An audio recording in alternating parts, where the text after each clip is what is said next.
নমস্কার। কবিতা প্রথম ভালোবাসা, কলমে দিব্যেন্দু হালদার, কণ্ঠে যমুনা কর্মকার। আর পাঁচটার মতো সেও বড় হয়ে উঠেছে প্রকৃতিতে। সবার মতো তারও আছে বাঁচার অধিকার। তাহলে কি হবে? ভাগ্য সঙ্গ নেই যে পাহাড়টার। গাছপালা, জল, বায়ু, ঝর্ণা সাথে নিয়ে সকলের সখ্যতায় সকলেই পূর্ণ হয়ে আছে। রুক্ষতা, জীর্ণতা, শূন্যতায় সেই পাহাড়টা শুধুই বেঁচে আছে। ওরা সকলেই আত্মীয় হয়ে উঠেছে, কখনো সখ্যতা হয়ে ওঠেনি তাদের সাথে। পাহাড় বলতে পারেনি তার মনের গোপন কথা। তীব্র উষ্ণতায় শুধু ফেটেছে বুক, কত যে রয়েছে ব্যথা। এক নীল সন্ধ্যায় মেঘের সাথে দেখা পাহাড়টার, এক পশলা সিক্ত বর্ষণে উষ্ণতা গেল কমে।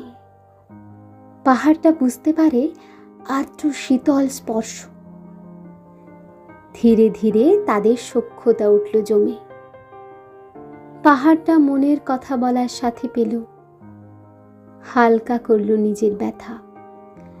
মেঘেরও কত যন্ত্রণা রয়েছে সেও প্রকাশ করল। বজ্রের সাথে বিয়ে হলেও মেঘ যেন একা। মনের দুঃখে চোখের জলেই প্রকাশিত হলো তাদের জ্বালা। মেঘ ভালোবেসে ফেলল পাহাড়টাকে। পাহাড়টাও না ভালোবেসে পারল না। পরস্পর তারা দেখা করত, কথা বলতো। ভালোবাসা উঠল বেড়ে, কিন্তু প্রকৃতি যেন তা সইতে পারল না। এক দমকা হাওয়ায় মেঘকে ঠেলে নিয়ে গেল দূরে। পাহাড়টা একা রইল পড়ে। যদিও মেঘ যাওয়ার সময় কথা দিয়ে গেছে, ভুলবো না তোমায়, চিরসাথী হয়ে রবে তুমি মনের মণিকোঠায়। ভুলো না আমায় তুমি অন্যের ভালোবাসায়। কান্না চেপে রেখে বুকে পাহাড়টা উঠল বলি, ওগো মেঘ, প্রথম ভালোবেসেছি যাকে, ভুলতে পারি কি তাকে?